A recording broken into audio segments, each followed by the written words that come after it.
So come to find out, the guy gets picked up again. Like, I don't know what even happened to him. I think he went like back to prison or something. And so all that whole, thing it crashed. But I was still sitting there holding the bag. I still had 3 houses in my name, and I didn't really have $1 to my name, and I'm supposed to be paying mortgages on 3 houses in LA, and I don't know anything. In this episode of the Nailed It podcast, we sit down with Alan Groves, a real estate investor who found success as a house flipping specialist. From his acting days in Hollywood to the hard lessons of home foreclosure, Alan shares the highs and lows that shaped his journey.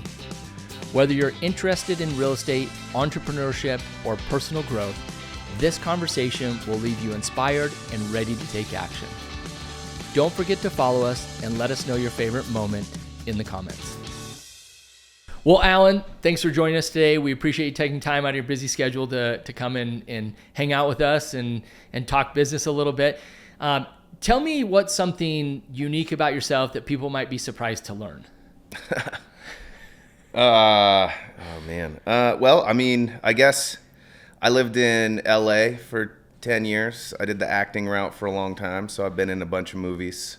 Which is super cool. Yeah. There's a Lindsay Lohan movie out, let's see, 2 years ago, Falling for Christmas. Uh-huh. I'm the deputy. The deputy in that one. Nice. Jasper. Okay, I'm going to have to look it up, Jasper. Yeah. And then there's a Heather Graham and Brandy movie that came out last year called The Best Christmas Ever. And I'm the loan officer in that one. So, yeah. Officer. Exactly. Yeah. They need you in an official role. Yeah. They just like to put a badge on me. That's super cool. How long did you kind of do the acting thing? I've done it for a long time. You were kind of trying to do it, like make that your main career for when you were living in LA. Yeah, for a while. Yeah, I mean, my first movie I did with Jenny Garth from 90210, if you remember. Oh yeah, I remember 90210. Yeah, so that was back when I was like, I don't know, probably 13, 14. I played the guitar in some, summer made-for-TV movie, but that's when I got the bug. And so then eventually I moved out to LA and I just pursued that full time. And then eventually got bored, not bored, but just sick of LA, I bored and sick of LA. I realized it wasn't what I wanted to do. And not to mention there's a lot of just icky people, in that world, in entertainment world. Yep. And I'm just the Weinsteins of the world. Yeah, exactly. And I realized, I'm gonna pivot. So I moved back to Utah. Nice. And when did you move back to Utah? That would have been right after the crash of 2008. Yeah. Because I think I met you probably right in that time frame with Jordan. Yeah, exactly. Our mutual friend Jordan. So, yeah. So when you came back, obviously you've still dabbled in acting a little bit. Yeah. Walk me through, obviously you've kind of done a few different things, self-employed, employed, doing the acting thing, which is kind of like self-employed because you're kind of just doing your own thing a little bit, right? Yeah. Obviously somebody's paying you when you get a gig, but when you're not getting a gig, it's like nobody's paying you, right? Yeah. So walk me through kind of what that transition period looked like. You move back to Utah. How do you get into the house flipping that you're doing now? Well, it's like... It took a long. It was a bumpy road. Yeah, it was. Yeah, it was very bumpy. It's always the crises in life that kind of, at least I've found, really establish for sure the direction that you want to go. And you look back on your life and you're like, oh, that was a shitty moment. That was a shitty moment. And then you realize that those moments are what made you today. Like if without those, shitty moments, then it creates you. Yeah, exactly. And so I foreclosed on 3 houses when I was living in LA. I tried to get into the real estate world. Some of my biggest idols at the time, people that I looked up to, some mentors, were in real estate. And so I thought, and in LA too, they talk about how, when you make your first $1 million, the best thing to do is invest in real estate. So I'm thinking, okay, all right, when I make my first $1 million, I gotta learn this real estate thing. I gotta get this real estate gig down.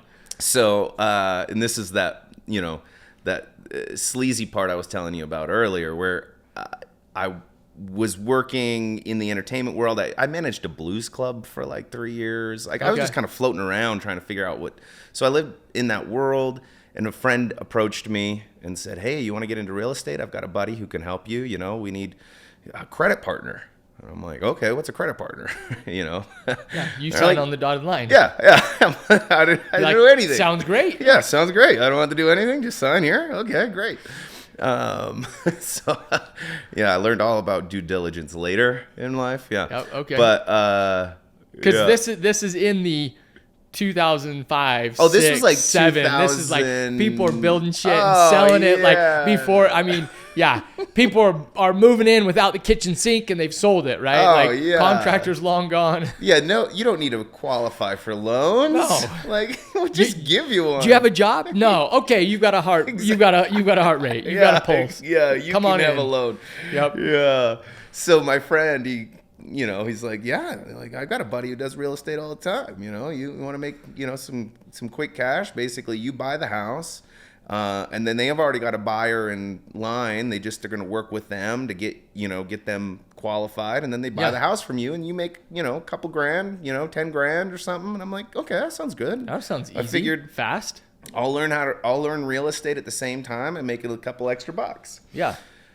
Well, I should have done my due diligence because this guy had apparently been to prison already for loan fraud and like all this crazy. That's why he can't get the loan. Yeah, exactly. Because although they gave loans to everybody, there were a few people they maybe didn't give loans to.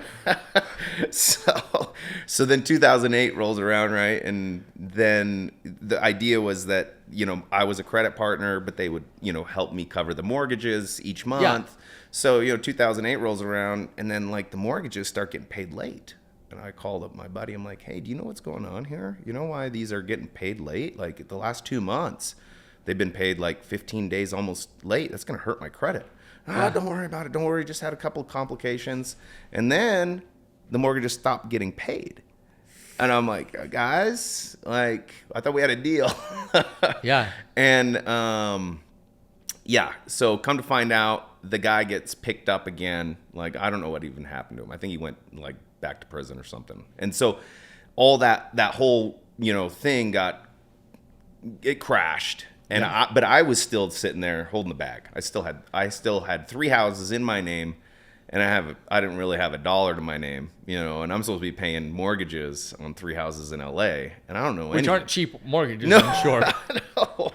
I'm like, I should look up where these houses are because I didn't even know where they were. Like, I just was kind of naively trusting the people around me. I'm sure you didn't have a written contract or anything, or maybe it was a napkin. Anything. I mean, I kind of was looking through the files. I got a lawyer at one point, and I'm like, I like put a bunch of papers on his desk. I'm like, this is what they gave me. You want to go through it and see if there's anything there?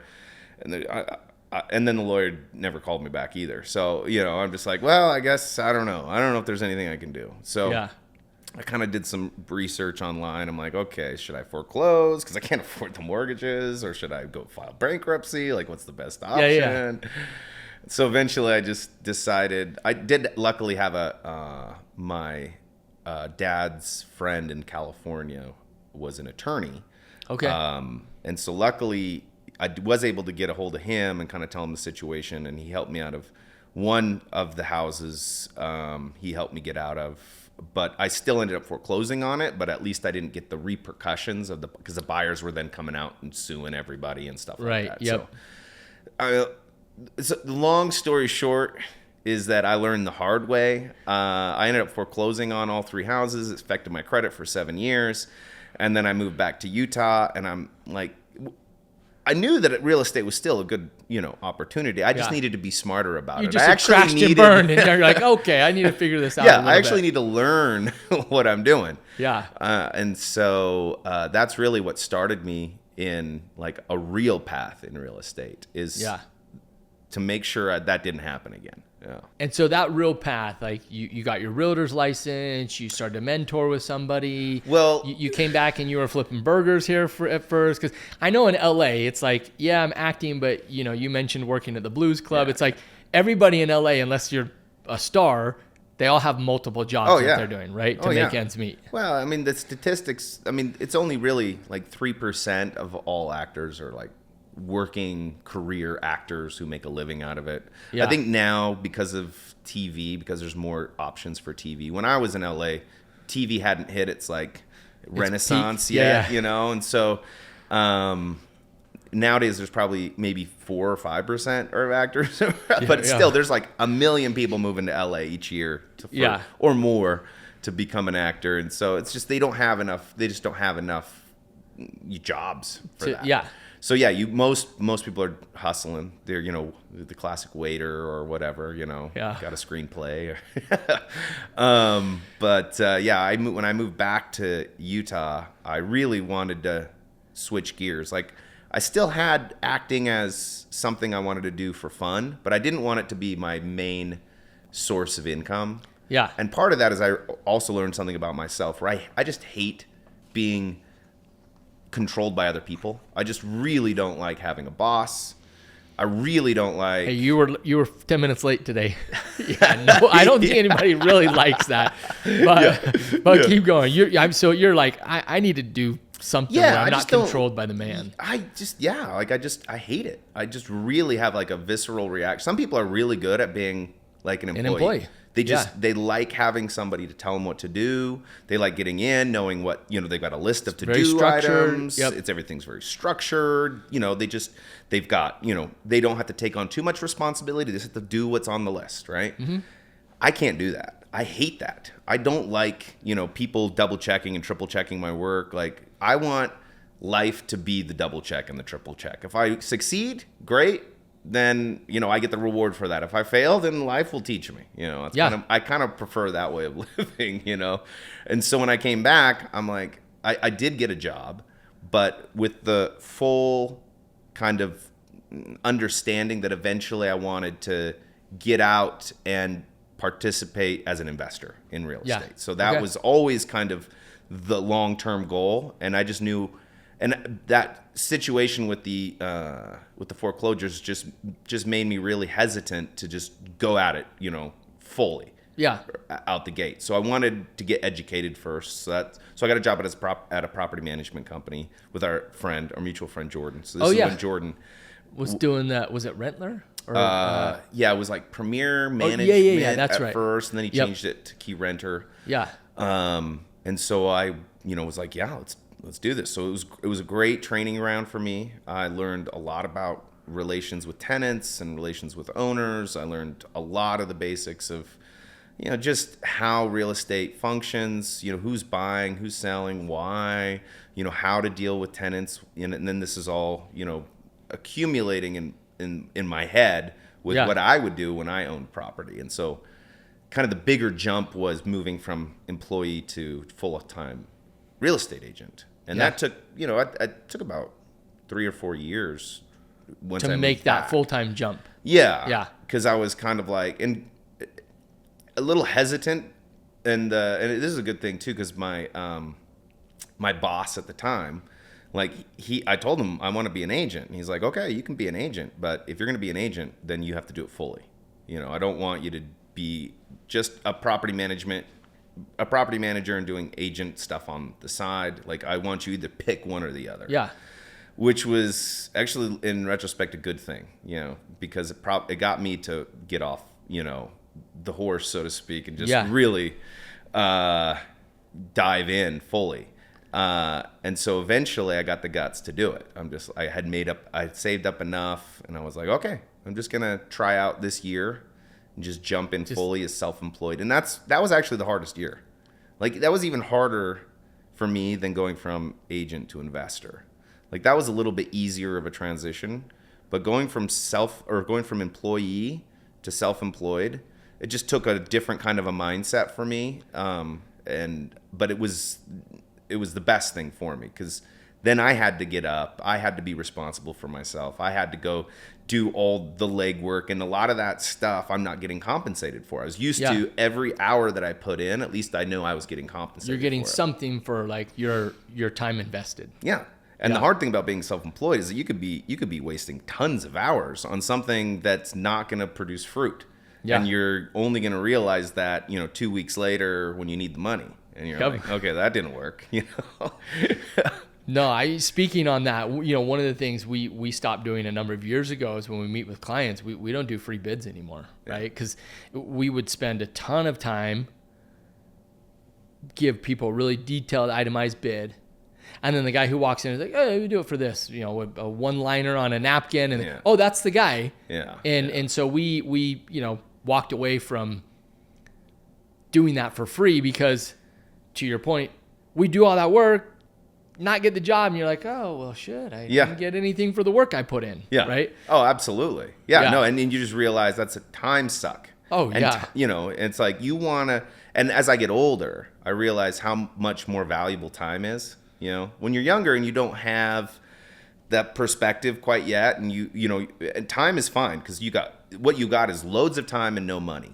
But as you get older, the more money you accumulate, you realize I got little time and lots of money, so I don't want to spend my time on fruitless acts. I want to try to make every single thing, valuable in some way. Either and if it's not, then it's a learning experience and you can pull from that. But you want to try and maximize your time because you're getting less and less of it as you get older.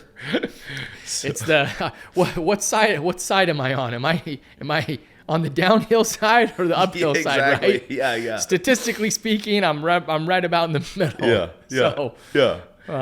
And I don't mind. The funny thing is that as I get older, I actually prefer doing things that I find most of my time now is spent doing things that don't make me money, but I'm okay with that because there's things I enjoy. Yeah. And that's where I want to spend most of my time doing things that I enjoy, but may or may not make money, but at least that's the value I'm pulling from it. And so if I am doing something for money, then it better be really worth my time, or else it's just, then I go crazy. Yeah. Then I'm like, what am I doing? Why am I doing this? I'm wasting, So I don't take on jobs I just don't like taking on jobs that aren't worth my time. Yeah. Well, and I think, from a contractor standpoint, we kind of have job minimums because, if we're not swinging the hammer, it gets expensive to bring every sub in to get, and a lot of times people don't want to pay that contractor fee if it's like, oh, we're just remodeling a bathroom. Yeah. It's like, you're charging what? Yeah. It's like, well, that's what makes it worth my while. Yeah. So you kind of make this transition. You're working on your own. Talk to me a little bit about that first, year where you just said, okay, I'm doing realtor full time. You said that was probably the hardest year and the hardest transition. Yeah. Did you have a nest egg saved when you made that transition, or? I had a little, not a lot. I had maybe 30 grand. Okay. So a few months, maybe 6 months or so of living expense. Yeah, and I still didn't own a house at that time because I still had to wait 7 years before I could buy a house. Yeah, so I was paying rent, and I really hated that, because I just knew every month that money was just 100% interest every single month, and I'm like, okay, so, I'm kind of trying to get all the eggs, in the correct positions, and getting out of this bad, just kind of.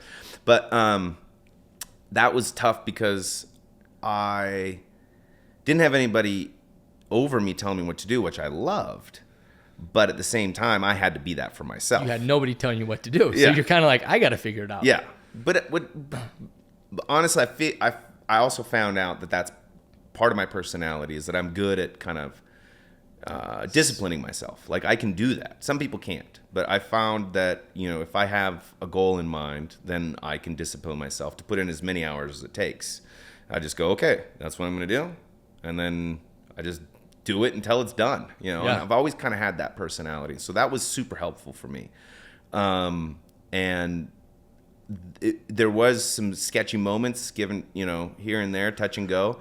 And I remember I actually remember the very first deal that I represented as an agent. It was a lady in the office who was going to, be my mentor. She had been an agent for 10 years, and she's like, okay, yeah, I'll take you under my wing, and, you just shadow me, and, I'll teach you the ways. And I'm like, great. So I remember a week goes by, 2 weeks go by, and I'm learning. I'm like, I really want a deal.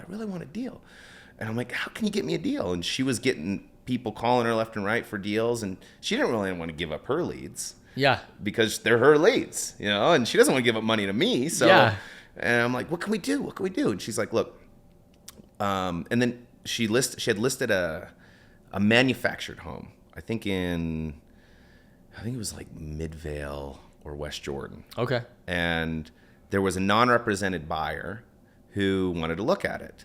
And so I asked her, I'm like, can I go show the property? And if I can convince them that I can be the agent, would you let me, take that part of the commission? Take half of the deal. She's like, yeah, sure. You can do that. So I'm like, sweet. So I jumped in my car. I ran over there immediately, told them like, hey, I'll be over there. Yeah. Whenever you want to see it. You want to see it right now? I can just go show it to you. You're like, I'm available now. And they were like, yeah, we'd like to see it, I guess, right now. Can we? Yeah. So I walked over, I showed them, this is wonderful. Look at I love manufactured homes. They're the best, Yeah. And what was nice is that that's what they wanted. So it didn't really take a lot of salesmanship, because that's what they want. They didn't want something cookie cutter. They kind of wanted that feel. It had some land attached to it, and that's what they were looking for. And so they're like, okay, yeah, I think we want it. What can we do? And I'm like, well, I'd love to represent you if that's okay. And they're like, sure, yeah. I'm like, sweet. You're like, nice. And it was like $150,000, manufactured home, and so I'm like, yeah, I'll write up the contract. We can send it over right now. And I'm like, I just gotten my license not too long ago, so I'm like, okay, so even though I'm representing you, and Cammie in the office is going to represent the seller. This is technically limited agency, but I'm going to be really, because it's under the same brokerage. It's technically limited agent, but and so I explained everything to them, and they were like, yeah, that's fine, that's cool. I'm like, sweet. And then, I think most people are kind of like, okay, cool. Yeah. Yeah. And that was my first deal. And I don't know how much I made, but I remember thinking I think it was $5,000 or something. Yeah. But I just thought, oh, sweet. If I can do this every month, then I don't have to get a job ever again. Yeah. And so that's what I made. I basically made that my goal, to do that every month, find a deal. I didn't care how much the house was selling for. I just wanted to make sure that I, found a deal. Got a deal. And so... How'd you go about finding those leads or finding those deals? Are you driving through neighborhoods, calling on for sale by owners? No, luckily the property management company, they started getting overwhelmed with people who wanted to sell. Okay. And so I made a deal with my broker at the time. I'm like, look, I'll give you 50% of, I'll do a 50-50 split. You just send me, any owner that wants to sell, or any tenant that wants to buy, just send him to me. You don't do any other work. I'll do all the talking. And I'll try and I'll give you 50%. And for them, they were like, done. Because the property managers were busy. And there was only 2 agents in the office at that point, me and Cammie. And so they were like, yeah, we'll do that. And so I basically figured out a way to get the property management leads. And I gave them 50%. That's a pretty sweet deal for them. Yeah. Right? Because they're just handing it over to you, and they're collecting a check on the backside. Yeah, exactly. And I was happy to do it, because anything but going back to being an employee. It was, for me, the stick. They talk about the carrot and the stick. For me, I just did not want to be an employee. I just hated it so much that I was willing to do anything not to do that. Yeah, I love that carrot and stick analogy. And to your point, what is it you want, right? What is it you want out of life? I've got 4 brothers, or 3 brothers, so there's 4 of us total, counting myself. And I mean, we're all very different, right? And I've got one brother who, doesn't want to spend the long hours, wants to be a little more like, hey, life's a little more relaxed. I kind of have more of a set schedule. And there's a lot of people who really want that, kind of set schedule, if you will. Mm-hmm. And he had a guest on here, and he was talking about growing up with his mother, spending Saturdays, because Saturdays are a big realtor day, right? It's almost like Saturdays are the biggest day because nobody's working. So, let's go look at houses, right? Yeah. So you make this transition. Talk to me about how you go from realtor full-time to investor to now you're not really, you sell your own properties, but you're not really selling and listing other properties for other people. Maybe a friend here and there or something, but... which I always regret. I'm like, why am I doing this? Anytime, it's always like, yeah, I'll do a favor. And those are always the ones that's like, it's more work. It costs more. Like, and you're just like, yeah, what am I exactly. doing? Why am I doing this? Yep. And you give them a little bit of a discount on the fee, and you're just like, oh my. And it turns into a real pain. It's a fiasco. Yep, Yeah, that's the way it goes. Yeah. So my transition from so I did that for a while. For maybe 4 years, just full-time agent. And that was a really good learning experience too. But then of course, there's things that I find out that I don't like about it, and it's similar to the reason I didn't like being an employee. Cause then what I realized as I began, entrenching myself more and more in, the agent world is that I hadn't really gotten rid of my boss. It's just that my clients are now my boss. Yep. And they were making the decisions and I just had to go with it. And I'd look at, as I gained more experience, I would look at some of their decisions. I'm thinking, what are you thinking? Why would you do that? Yep. That's so dumb. I would try to convince them otherwise, but they would be like, everybody would have their decisions. And the worst is when you get under contract on a house, they love the house, you're going through the due diligence, you're going through the financing and appraisal, and you're going through all this stuff, and then all of a sudden, they decide they don't want it anymore or something. And you're just like, what? And they're like, oh yeah, we changed our mind, we're going to move to Idaho. And you're like, and you're just like, you're like, you were going to buy a house. You're going to buy an $800,000 house. Now you're moving to Idaho? Yeah. What changed? And I had to be like, yeah, that's fine. Good luck.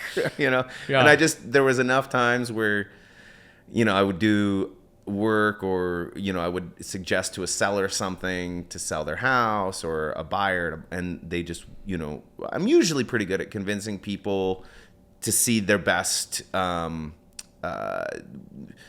was in their best interest, but oftentimes enough, they just, decide they want to do something else, and that's fine. But when you do a lot of work and then they decide to do something else, or you're trying to list a house and then you tell them look, if you just put, if you got rid of that 2x4 as a railing and you put an actual railing down there, and then buyers, when they come in, they don't think the house is unfinished. That's going to help a lot. And you try to tell them what's going to help sell their house. Spend a few dollars to get make rid of the laminate or the linoleum floor. If you just, spend a couple grand and put in some laminate, that will help sell your house. But they just wouldn't listen. They're like, no, I think people will appreciate the house for what it is and they'll buy it for, $50,000 overpriced. And I'm like, nah, it's not going to happen. So you're just like, all right, fine, I'll list the house, but if you really want to maximize your return here, then, and so I give them suggestions, but they just weren't going for it. So I just realized,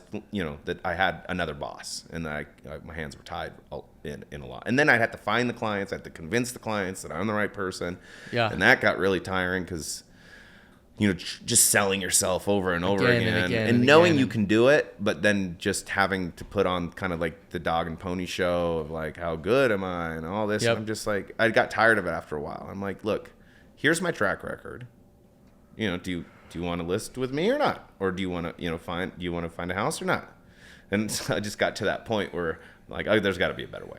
Yeah. So I had some friends who were, in the investment world. They owned, rentals, and I would awe at these people, because are these investor people, are they doing any flips, or they're just they just have properties and they're turning around and buying properties? Yeah, I'd meet people here and there. Some of the clients that I'd work for, they would own. One of the biggest sales listings that I ever had was a $1 million 8-plex that I listed for a client of mine, and I'm just like, man, how do you own an 8-plex? And this was. Yeah.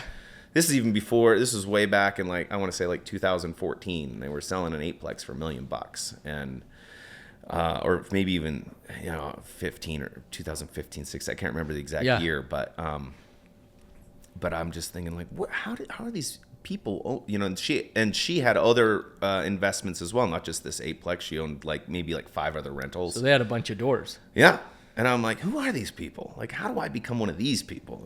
Just have this passive income, and so then I met some other people, go into the RIAs and stuff like that. And one guy had I have 150 doors. I'm like, 150? Like, how is that even possible? I met a guy who had 10,000. Yeah. Yeah. I'm just like, what are you? Crazy. Yeah. I'm like, I want one. Like, how do I get one? Because I finally bought a house, finally let that 7 years go. And I'm like, okay, I bought a house. Yeah. Now what? I need to get a rental, and it just looked like to qualify for rental because I need 20% down. And I'm like, how am I going to do all this, So I started going to the RIAs and things like that and started learning about. And what are the RIAs for listeners that don't Real know? Estate Investment Associations. There's oftentimes, whatever city you're in, there's a RIA typically group. a RIA there. Like in Utah, we've got the Utah RIA, we've got the SLO RIA, we've got the UV RIA. So you can go to these for fairly cheap, I don't even know what the cost, maybe $30. Kind of a networking kind of thing. Yeah. So I started meeting some of these people who have they're full-time investors. And so I'm just kind of asking them questions like, how do you do this? Yeah. And then a friend of mine, I met a guy who, my broker actually showed, this was right when Tesla was coming out. Okay. And like when the Model S was just starting to hit the streets. Yeah. Okay. Sweet. And so my broker's like, hey, look at this. And he showed me like a video of him getting in this guy's Model S and, cruising around. At that time, I mean, those were big deals. Oh, yeah. And I'm like, oh, that's so cool. I'm like, what does this guy do? He's a real estate investor. I'm like, of course he is. All the rich people are real estate investors. And so I went to a RIA and that guy was there. Oh, very cool. cool. Like walked up to him. I'm like, I know you. You own a Tesla. And I'm like, can I get a ride? And he's like, yeah. And so I started, so he took me on a ride with his Tesla, and he's a part of this, another real estate education program. And so I signed up for that. And that really is what helped me, because the thing that I needed most to make the transition from agent to investor is I didn't understand the money aspect. I understand what a good deal was. I understood what you needed to make the house sell. I understood the process of acquiring a house, going through the loan process. Everything but this like money component. But I was like, how? Yeah, everything but the money. I didn't understand. And he was like, oh yeah, I use, OPM. I'm like, well, what's that? Other people's money. I'm like, I want to use other people's money. And so, so I finally learned that whole money situation by taking these classes. And then that's all I needed. And then I picked up my first flip, and it was like an Ogden flip. I think I bought it for like 120 grand. Yeah. In Ogden, and put in I think 30 grand, and then I sold it for 200 and maybe 250,000. So you made like almost 100 grand on it. No, well, we had the fees, and then I had my money, then I partnered with this guy. Okay. And so we're gonna split it 50-50. And then take out the fees, but yeah, so I ended up making like 30 grand. Yeah. But that was a big deal for me. Better than selling it. And I didn't have to deal with any clients other than just when I listed the property, dealing with the buyer agent, you know. But that I wouldn't have to even deal with their clients. And it was like it was like hallelujah. I was just like, I can make this kind of money. I've arrived at the promised land. Yeah. I can make this kind of money without having to deal with clients and their decisions. Yeah. Like I can just do this all myself and then have a buyer agent come in and love the property. I could, like this is amazing. So I ended up flipping 8 houses in 8 months. I just like the floodgates open. You just were like, and I'm just like, let's go, because I figured out how to borrow people's money. And my first 8 flips, I partnered, it was all 50-50 splits. Yeah. And that was good for me because it's always good to have somebody else's brain to kind of bounce ideas off of. Like when, the second house I flipped, I didn't do the numbers perfectly. So we ended up burring that out, holding it for like a year, but then ended up making like 60 grand on that one. Okay. So, so that was also a good experience, because you learned from it. You're able to walk away from it and learn from it. Yeah. And for me, I loved it because I had the comparison to what I didn't want to do. Yeah. I think for somebody who doesn't have that comparison of what they didn't want to do, they like a spoiled brat or somebody, who just, I want it all done for me. Like I don't think they could do it because they would just give up. But because I had the contrast to that, I knew what I did. I didn't want a boss. I didn't want clients. Like for me, all the difficulties were way better than what I was doing before. Like, I didn't mind any of the difficulties. I was like, let's go. Yeah, let's figure it out. Well, one thing I at least my perception I've always had of you is you have a lot of grit. Like, you're going to, kind of like you said earlier, hey, I have a lot of discipline. If this is what I want to do, this is like what I'm going to do. Right. Yeah. And we could have you, show your abs and everybody like, oh yeah, this dude's disciplined. Right. Like, I think that, transcends through, your entire life, right? From diet, exercise, your work. So you do these 8 flips with a partner. Is that when then you kind of go do your own?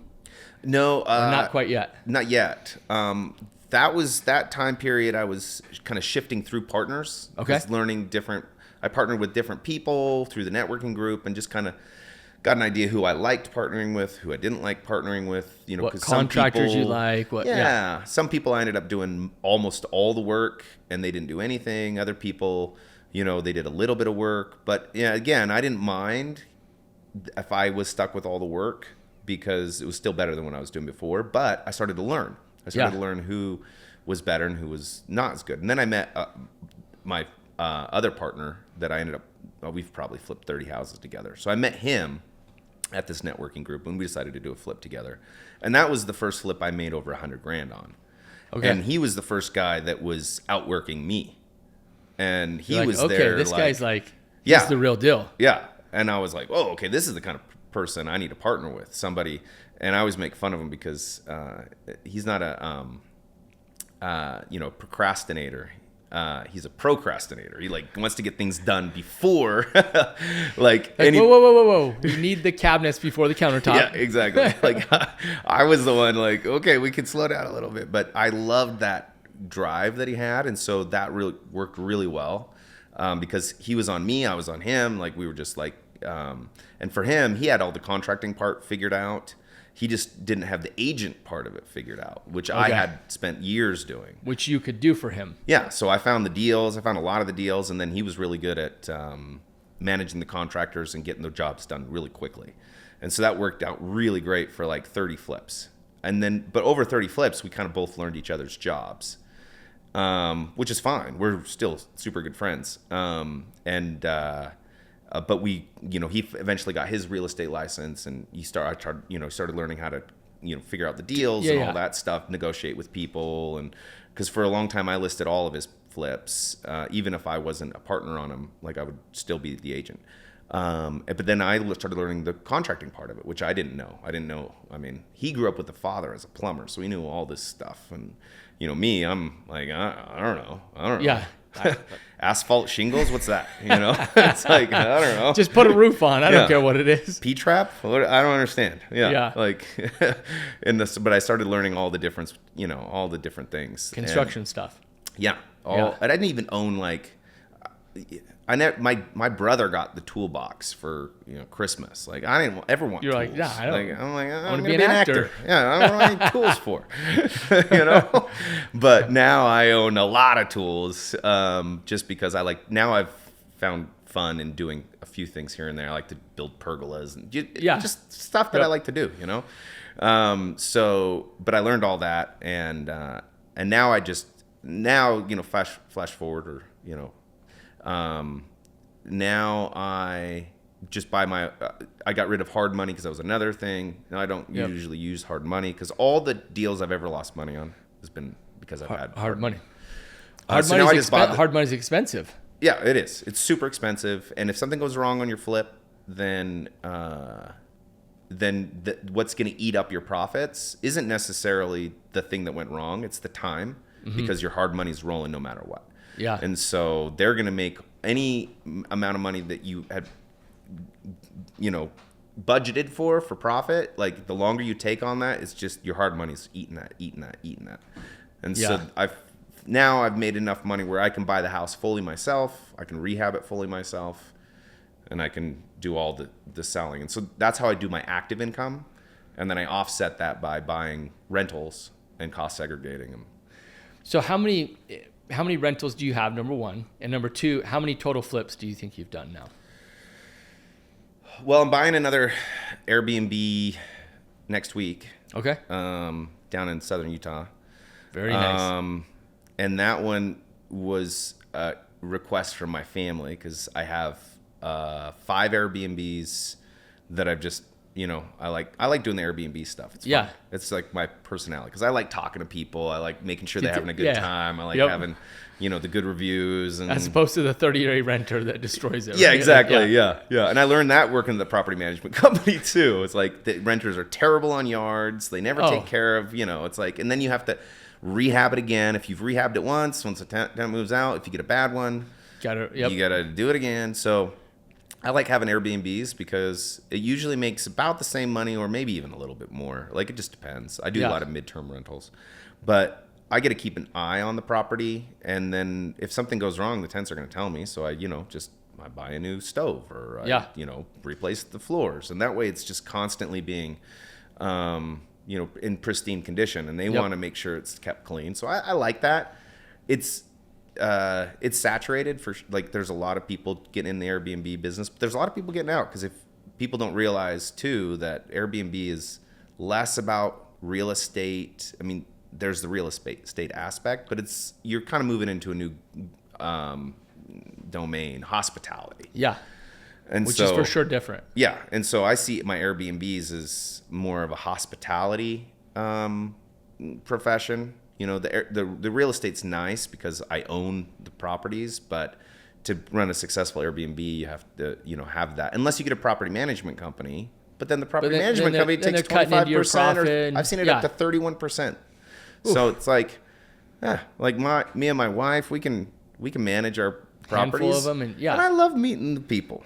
I went over and helped the lady with the drain the other day, and she's this, grandma, and she's just super friendly. She has the house all decorated like Christmas, and I love it. I'm like, this is amazing. I've never seen the house look this good before. I've told her that, and she's like, oh, thank you.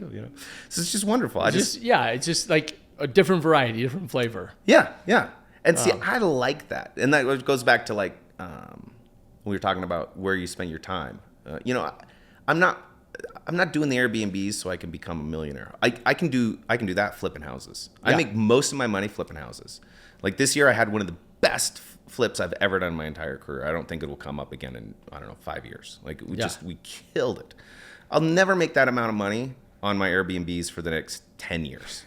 But that's not the reason I do it. I do because you enjoy it. I enjoy it. I could probably make more money just renting it out long term, but I enjoy doing it, and I don't have to rehab it again. The house stays pristine. I see people enjoying the house, telling me how great they love the house. I just love that. It's fun. Yeah.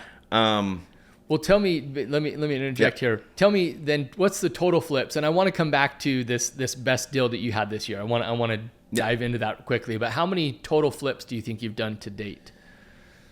If you don't know exact, just a ballpark. You mentioned 30 with this one guy. Yeah, you had 8 before that. It's probably about 50 because I did about 8 before I met this guy, and then we've probably done at least 30 together, and then I've done a few more with other people. But once I found a good partner, there was no reason to do too many because we were cranking them out. We did a lot, so.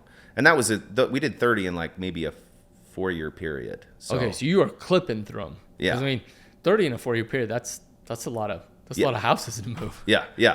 So, but it was great because we could pool our money. We used hard money. We used distributive cognition. We basically used each other's brains to get through hard problems. So it's much easier when you're bouncing ideas. When you're both in the risk together, then you're both motivated to figure it out. Yeah. And so there's a lot of things that I'm glad I didn't try to tackle by myself. So. Let's tell me about this best deal that you had. And if you don't want to talk numbers, we don't need to talk numbers, but tell me a little bit about it. Where was the general location? You just bought it at a really good price point. It had great structure. Kind of just walk me through why that was the best deal. Yeah, it's kind of funny. My partner brought it to me originally, and he's like, "Hey, do you want to do this deal?" And we went out and looked at it, and it was presented to us by a realtor who wanted to wholesale it to us. Okay. And we looked at it, and we just it felt risky because it was a huge house, 60. I want to say like 60, almost 6,000 square feet. But Okay. it was big for us. You know, we hadn't done a 6,000 square foot house. And the lady who lived there was like on drugs or something, and she had spray painted the walls. She spray painted. So it was bad. Everything, like so much spray paint. Like she loved spray paint.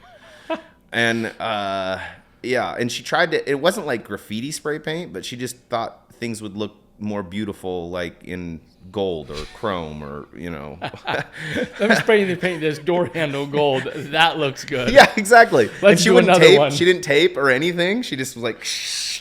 And the back fence too. She just like there was built out of this faux like stone. Yeah. And she the would go plastic stone. paint each rock a different color, and it just looked terrible. Like I just was real. Like we looked, and that took a lot of money. So you're like, there's a lot to do. there's to a fix lot this. to do here. But if you were able to look past a lot of the kind of aesthetic stuff, like the bones of the house, you know, sounds cliche, but the bones of the house were actually great. You know, Yeah. there wasn't a ton of drywall that needed to do, hardly any plumbing. Like we didn't have to move any walls. Like Oh, so it was really well designed then. yeah, and it had a theater room, like, and it was in a pretty decent neighborhood, Okay. and we're just like, yeah, you know, and they wanted a certain amount for it, and we're just like, it's kind of risky because we're looking at the ARV, and we're like, you know, if we put in 500,000, which could easily eat up $500,000. Yeah. Then we're not making that much. If we always think worst case scenario, you know, if we only sold it, you know, if we put in 500,000, we only sold it for like 1.8, we'd only make, you know, maybe we get lucky at 150,000 that we'd have to split between me and my partner. And so we were just like, but, and these are the kind of flips I like. Is the upside though, there was, you know, it was in a good enough neighborhood and close to other houses that were selling extremely high, and it had a big lot, like it had over half acre, lot of land. People yeah, want and that. it had a 6-car garage, like it just had some nice, some unique stuff. yeah, some really nice things. And so we got them to come down another 200,000 on the purchase price, and that was enough for us to kind of roll the dice. You know, it's like, okay, worst case scenario, we're gonna make, you know, maybe 200,000. But that way we get 100,000 each. Yeah. And it would be a good learning experience, you know. But it was enough to roll the dice, you know. And so we did it, and and we ended up not putting as much money as we thought we were going to in it, which is always a good thing. If hey, we're coming in under budget from what we anticipate. Yeah. Well, I remember my partner even saying to me, like, hey, like we've got a little bit extra money, like to, you know, do we do some extra things in the yard? Like, I'm like, sure. So I bought like a gazebo, you know, from like, I don't know, Costco or something. Yeah. Put it up, you know, and we built a pickleball court in the backyard. Well, they already had a basketball court, but that was fun for me because I learned how to do the surfacing. I remember watching the pickleball court go in on your videos. Yeah. So we just had fun with it, you know, and then we ended up selling it for way more than we expected. Well, I wouldn't say than we expected. We actually listed it higher because we started looking at comps again, and we were like, hey, we could really push this thing. We could really do well. And we actually ended up giving the buyers like a $250,000 discount, and we still did super well. Awesome. Yeah, that's very cool. So as you're kind of looking back at, you know, your career, where you're at this point, right? You've become kind of this house flipping connoisseur. How do you define success, and how has that changed over the last few years? Yeah, I mean, success has changed. Before, it was a lot about money, which is still a good, I think, barometer. But for me, the money is just so that I'm not stressing out, right? Yeah. Like, kind of once I've got the basic needs covered, then I want to do things that are going to, like, add value to my life and to other people's lives. And that's part of the reason I really, to be honest, like this, that's why I don't like wholesaling and I like flipping. Because I love, like, this might sound corny, but I like making things beautiful. I like beautifying things. Making them better. Yeah. And there's nothing more satisfying to me than that. Like, I go into a house that's trashed, that's got spray paint all over the place, that nobody wants to touch. And I can kind of see through all that and go, okay, well, if we put an arched door here, and if we put a tile riser up this tile here, make this a Spanish revival style, put in a Venetian plaster fireplace here, do some beams here, like my mind starts going, let's do a stone, like a German schmear stone fireplace here, and all of a sudden it's like you see that come to life, then you start to put that into action. Like, to me, that's like, it's one of the most satisfying things in life, period, for me. Well, then I imagine when you're, as the listing agent, if you ever meet the clients, you get to see kind of their excitement and what they like. And it's kind of like that pat on the back, right? You've done something that you can walk away from and say, like, I did that. Oh, yeah. And you can drive by it in 5 years from now and be like, yeah. I did that. Yeah. And I remember, one of my very first jobs was working for a stucco and stone company. And it would take me a minute, but I could still drive to the very first job that I like worked on, that I landed, and we did the job. And I remember for years I'd drive by and be like, I stuccoed that house. That's the one there. Because it's like, it's a landmark. It's there. You created it, right? Yeah. And it's not going anywhere. Yeah. It's funny though, because I'll drive by some houses and they've completely redid what I did. And that's fine with that, or they've completely let it go. And I'm like, oh no.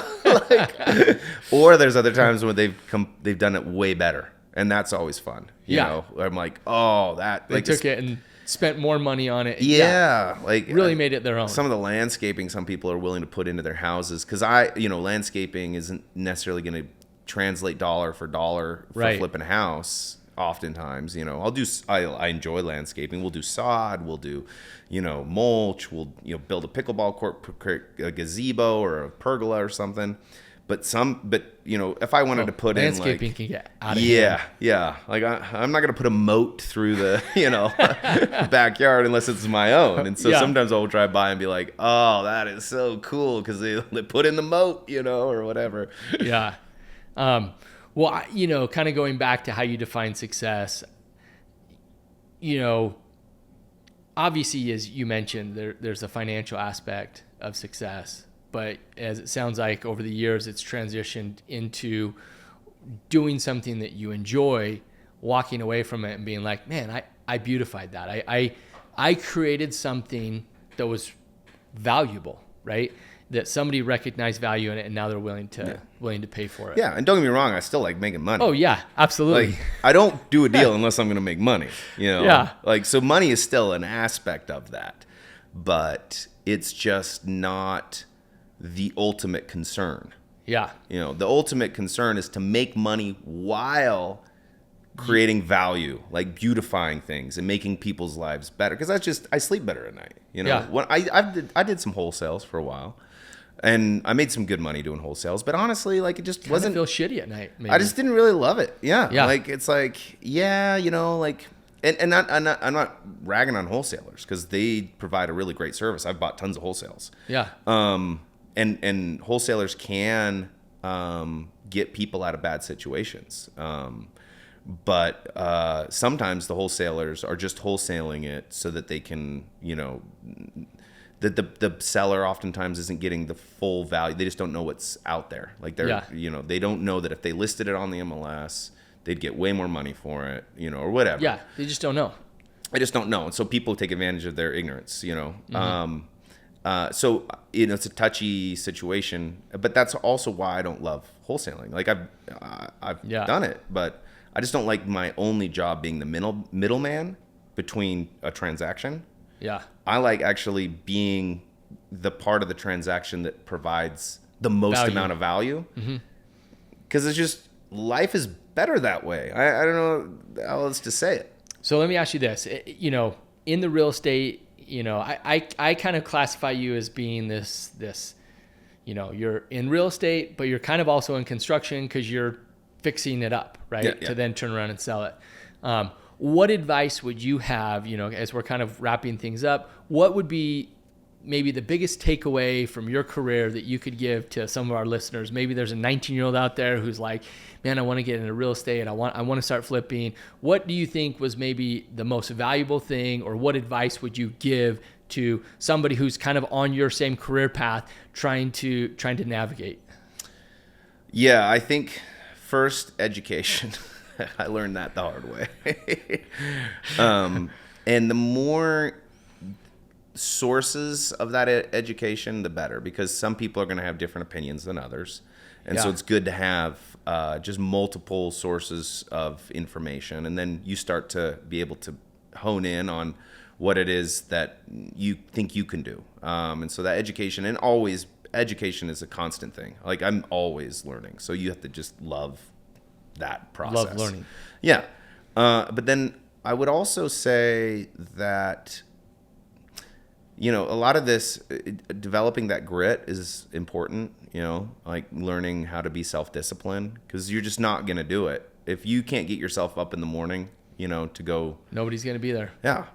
But ironically too, it's like, it doesn't mean kill yourself either. Like, I make sure I get 8 hours of sleep or more at night. Yeah. So I make sure that I'm very well rested so that I can attack the day, like full attention, because I know I'm going to need that energy. I'm going to need that awareness to make decisions. I don't want decision fatigue. And if I'm fatigued, then decision fatigue becomes more and more a reality. So, because and one of the reasons I get paid the way I do is because I'm making all these decisions, and solving all these problems. I tell people I'm a professional problem solver. I say people pay good money for problem solvers. There you go. Yeah, that's what that's really. And so if you get good at solving problems, like even your own life, because everybody's got problems in their life. Yep. So you get good at just learning and solving problems. And then if you can get good at that, then you can just translate that, becoming a general problem solver. Then you can specify that into career choices, like, with real estate. Like, if you can learn to solve other people's problems, they will pay you really well. 100%. So in closing, education, primary, and, being able to look at, solve problems, and make sure that you're doing what you need to take care of yourself, right? Because like you mentioned, decision fatigue. Yep. I know there's days where, I'm almost never swinging a hammer. Yeah.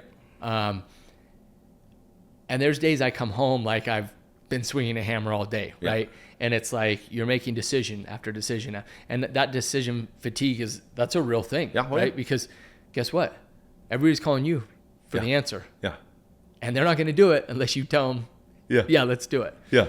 So, well, Alan, I appreciate you coming and taking time out of your busy schedule. I know you're getting close to listing one of your flips, and we're super excited. We'll be sure to swing by and catch a little bit of footage of this flip that you've got here coming up. And that'd be great. Yeah, we appreciate you making an appearance on the show.